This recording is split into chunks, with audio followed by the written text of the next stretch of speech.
Marine reacts to the Sarkic cults, also known as Sarkicism, and there's another faction that we're going to be taking a look at within the SCP universe by the Exploring series. As always, I'm going to put some link to the original video and channel down in the description below, so go ahead and make sure that you check them out.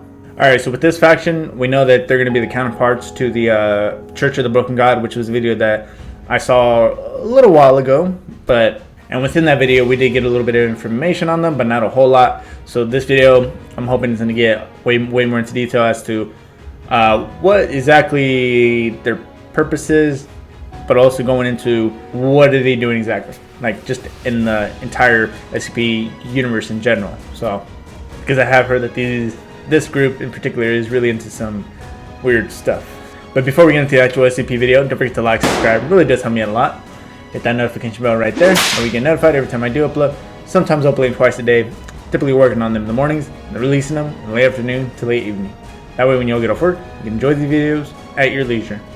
So, without further ado, let's go ahead and see what the Sarkic cult, or Sarkicism, is all about. Sarkicism. The nature of belief and faith is certainly a powerful one, regardless of the concept of a deity or deities. But even just looking at the power, control, and influence that believers can possess. From the widespread influence of the Vatican to the utter control of a small cult leader, faith has been a prominent aspect of our species for thousands of years.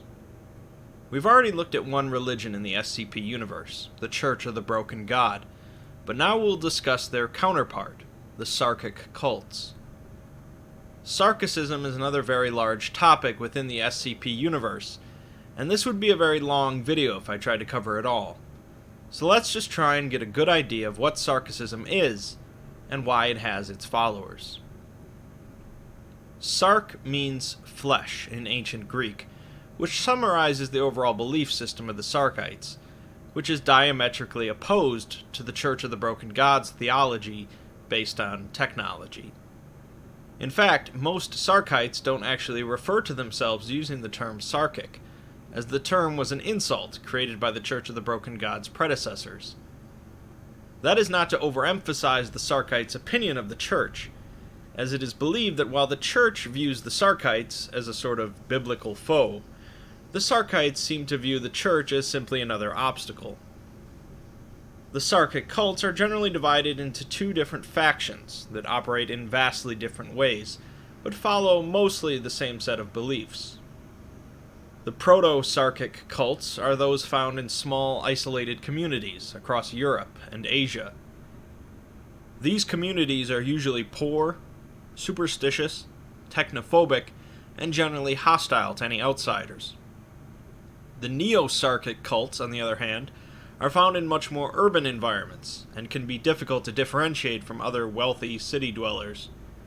They are usually upper class, coming from affluent families, and with no apparent objections to technology and modern life. Both cults, however, believe that one of the main concepts of Sarkicism is that one can achieve apotheosis, that is, becoming a god. It's generally accepted that Grand Karcist Ion, the founder and prophet of the Sarkic cults, did become a god through some sort of interaction with the primordial goddess, Yaldabaoth. Proto-Sarkites believe that in time, Ion will eventually provide them with godhood, and Neo-Sarkites believe that it must be obtained through willpower, and they must one day usurp Ion. So, listening from these two groups, the Neo and the Proto, they're like, not like, it's not even like they just have different ways that they view this, but it seems like just absolutely the complete opposite, like light and dark, or I don't know, just anything, like it's just a complete 180 from what the other believes. And then I do remember that the Church of the Broken God had 3, I believe, right? Sarkicism seems to only have 2. And I didn't know that Sarkicism was actually, or Sarkic was actually considered an insult. I thought that was just their name. But it was given to them by the Church of the Broken God, though. So, this will to power concept is prevalent in Neo-Sarkites, and a common proverb says to do as you will to whom you will, as desire is the measure of all things. Both cults believe in the idea of sacrifice, but here they differ greatly, as Proto-Sarkites believe in the sacrifice of oneself for the benefit of the many, and Neo-Sarkites instead believe in the sacrifice of the many for the benefit of oneself. Either way, belief in cycles So like an all for one or one for all type deal. of destruction and regeneration is paramount to the Sarkic faith. Both cults often practice ritual cannibalism, human sacrifice, the worship and spread of contagions, and bodily augmentation. Worship, spread, and contagions. I did remember someone saying in the Church of the Broken God video that with Sarkic cults, there's an SCP out there called the Flesh That Hates, I believe. That I'm not sure if the person commented saying that they control it or that they engineered it, maybe, but they say that they have actually tried to use it to mess up like big areas. Grand Karcist Ion founded the Sarkic cults nearly 4,000 years ago, somewhere in western Siberia. The Sarkic timeline is muddy, even their recent history, but it's believed that Ion was born to a Davite mother and a slave father, as the Davites referred to him as a half-breed. And I do believe that the Davites are another faction in this universe, because I'm pretty sure I've seen people comment that one. Ion was a slave for much of his youth in the city-state of Adatum, possibly serving under an alchemist or priestess, until he led a slave revolt against the Davites. During this time, Ion demonstrated great power over organic flesh, both his own and others. Examples of this include transforming his hand into some sort of wolf jaw, capable of ripping through a metal jail cell, forcing others to act against their will, such as causing men to throw themselves on their spears, and could also gift these powers and other physical augmentations onto his followers. During this revolt, Ion was aided by 4 disciples, known as the Clavigar in the Sarkic faith, who would go on to be essentially saints. It's unclear how exactly Ion gained his abilities, but it somehow involves Yaldabaoth, a god or goddess believed by the Sarkites to be responsible for creating the universe, possibly through the process of giving birth to other gods, and then devouring them and exhaling the remains. Neo-Sarkites revere this god, but Proto-Sarkites seem to regard it as the enemy of all living things. Yaldabaoth is also joined by 6 other entities, known as Archons, which are described as manifestations of primordial chaos. It's said that Ion endured 6 trials given by the Archons, which allowed him to break free from the bondage of mortal limitations. In one text, Ion claims to have murdered Death herself and read the entrails of the Creator. Regardless of how Ion managed to become godlike, his slave revolt conquered the Davites, forcing them to recede, and the Sarkites built a number of cities, largely composed of organic material.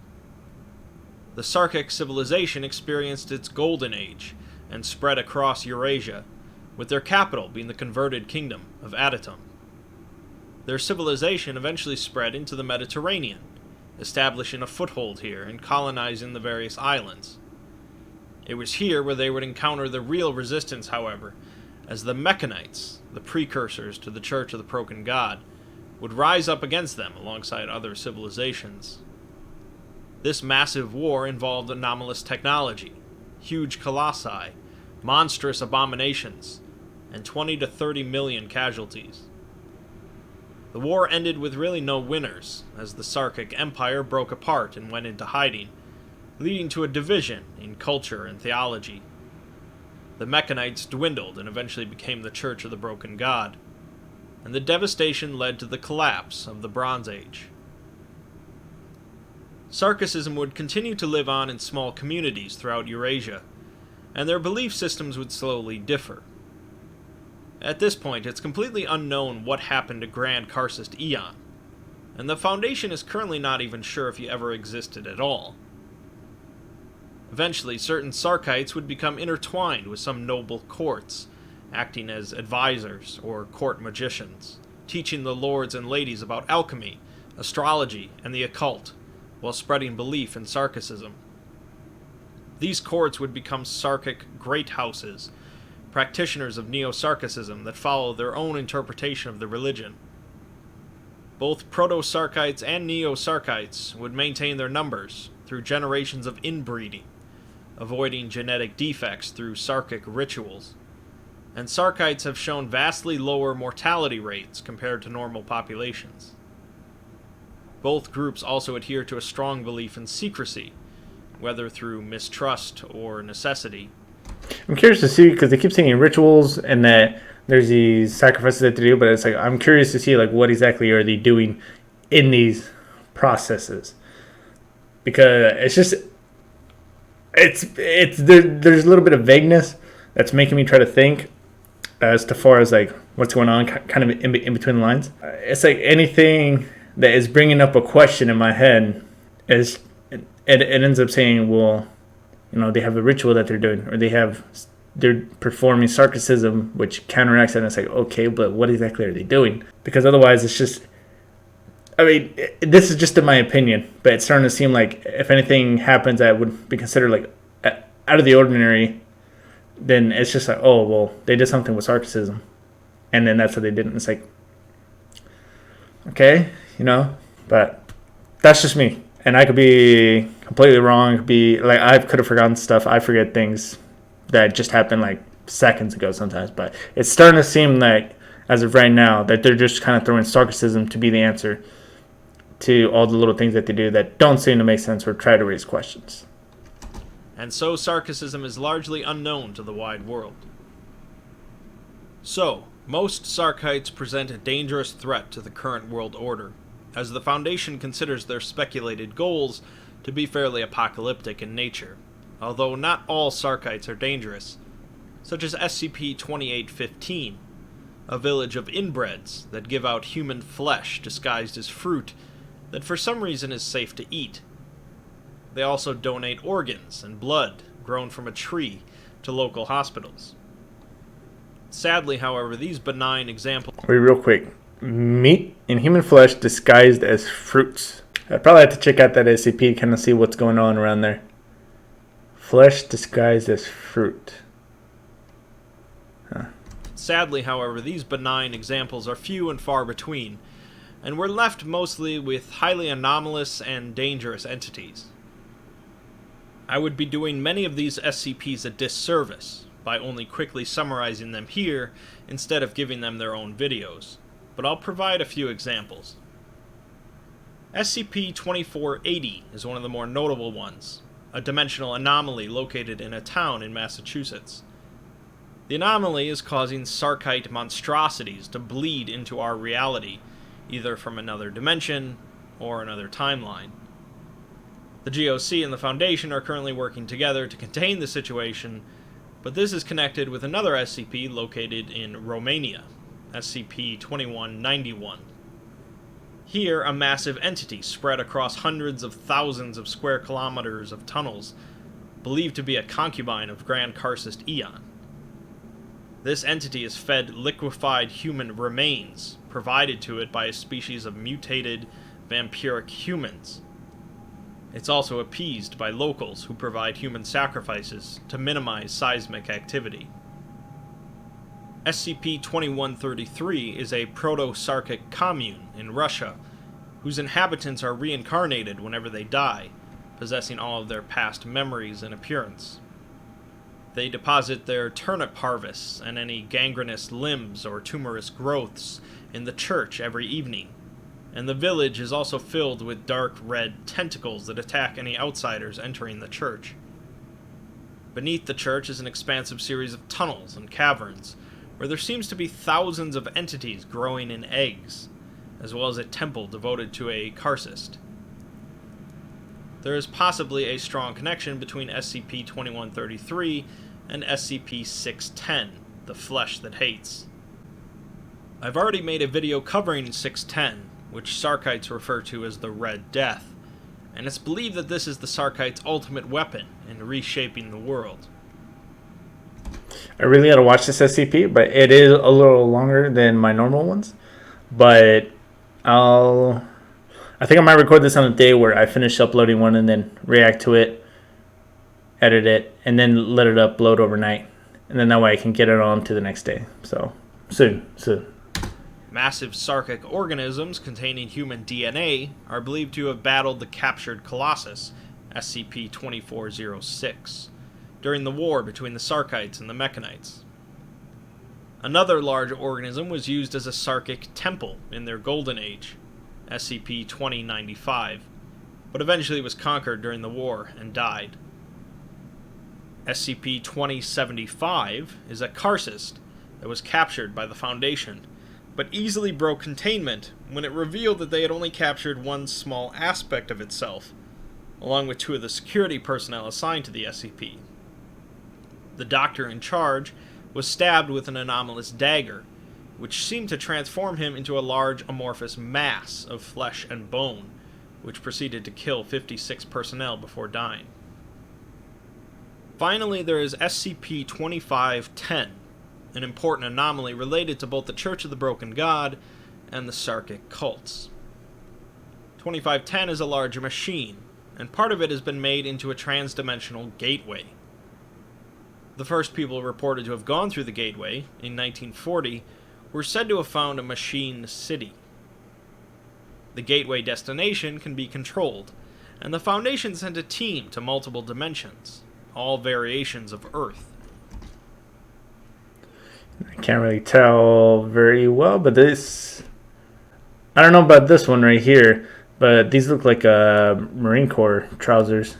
This looks like a gunny. I don't know about the tie, though. Huh. And this looks like our service alphas. Roughly. I mean, I don't know. I can't really tell because it's black and white. But, I mean, I just thought that was interesting. There's too much here to really go into detail, but to summarize, these dimensions were each one where the war between the Sarkic cults and the rest of humanity came to a climax. In one of them, parts of the Broken God were fashioned into an unimaginable weapon that wiped out every trace of life from the planet. In others, the Sarkic forces went out, and Yaldabaoth broke free from its cage, driving the world to a horrific apocalypse. In another reality, however, humanity banded together and achieved a technological singularity, uniting to defeat the Sarkites. The lesson to be learned from this anomaly is that if humanity doesn't work together and embrace the Church of the Broken God's ideology, the Sarkic cults will win. Since there's really no canon, however, this is just one perspective. So, this should have provided a good jumping off point to continue learning about Sarkicism as it's continually expanded. In the majority of cases, it's very easy to look at the Sarkic cults as nothing more than threats to humanity, and that seems to be the general consensus for most of the community. While some might boil down the conflict between the Broken God Church and the Sarkites to just good versus evil, good fiction is rarely as simple as that. Regardless, Sarkicism and its anomalies are a very interesting blend of religion, folklore, occultism, and body horror. Let's go ahead and talk about that for a minute. Once again, wrote some notes down to kind of remember what I want to say at the end, because sometimes I forget it about halfway through.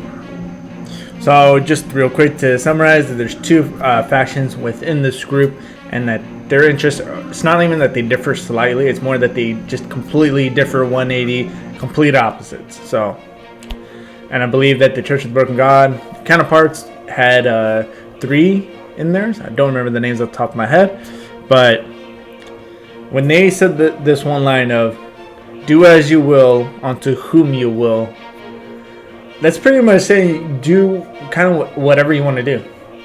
Which I can now understand why Sarkics aren't really seen like in a positive light, obviously, because of what they do and just kind of the way they seem to live their life. Except for that one SCP town, I believe that they said that was pretty docile. But as far as I know, they did say that was the only one, if I remember that correctly. And that the Neo Sarkics, and the Proto Sarkics believe the complete opposites of also all for one or one for all. So, I mean, I don't know if anyone else here watches anime, but that just immediately reminded me of My Hero Academia. If you know, you know. Then again, both sides, it did say that they still do cannibalism, which is obviously pretty gruesome and messed up, but that tends to lead me to what I said during the video as well, is that any type of thing that I would have a question on, or things that made thoughts come in my head, it's always kind of like, well, they did it through some ritual, they did it through some process, or it's Sarkicism. And it just seems to me right now, obviously this is my opinion, I could be completely wrong. If I am, just let me know in the comments down below, that they're just using Sarkicism to say, hey, it happens because of Sarkicism. Because even when Ion, the guy who was like half a Davite, they said that they were even unsure how he gained his abilities, and all they really say is that immediately after them saying that they're not sure how he got his abilities, but they think that it's because Yaldabaoth gave birth to other gods or monsters, don't remember exactly, but then the god ate them, and then it continues to go on, and it's like, well, okay, well, how does that explain how he got his, or how does that explain what they think, or how they think this person got his powers, right, or his abilities? So this is kind of a good stepping point, at least to get a general view of kind of what they do. And I'm pretty sure there's more videos out there that are going to explain like more in detail as to what group, like say go into detail on the rituals, see more interactions between them and the other groups of interest. I actually see a video right here again about the Exploring series that came out like about 3 months ago called More Sarkic SCPs. So that's going to be interesting to check out. But that's going to go ahead and be it for this video. Don't forget to like, subscribe. Really does help me out a lot. Hit that dislike button if you didn't like this. It really helps me for the channel. If you're interested to see what video is going to be coming up next, check the description down below. You can see a list about this big. It's going to be 5 from top to bottom. That's going to be how I view them. But until then, I'll see you all in the next video. Bye.